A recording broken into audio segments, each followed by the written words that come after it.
Amma çəkmək üçün qayıtdım, yola birdə girdim. Bura Məhəmmədi yoludur. Bax görürsüz, qarşı tərəfdən cəmaət dənə-dənə gəlir. Bax arxa tərəfdə də kolon var mənim arxamda, tır da var dajı.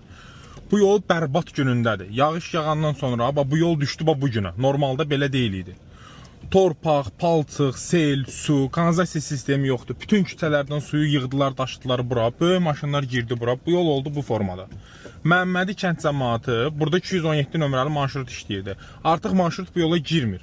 Kənd cəmaatı, qadın, qız, uşaq, böyük, kiçik, yaşlı, hamı durur kəndin başında, kuruqda, Məhəmmədin kuruğunda.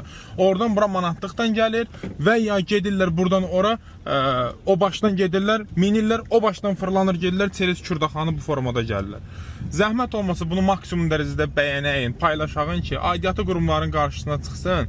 Yəni bu cəmaat burada zülüm çəkməsin. Həqiqətən ciddi bir problemdir. Kəndin düz, tam orta yerində, yəni yoxdur da, yol yoxdur. Yürüyüş yoxdur. Ancaq belə maşınlar addım-addım keçə bilir.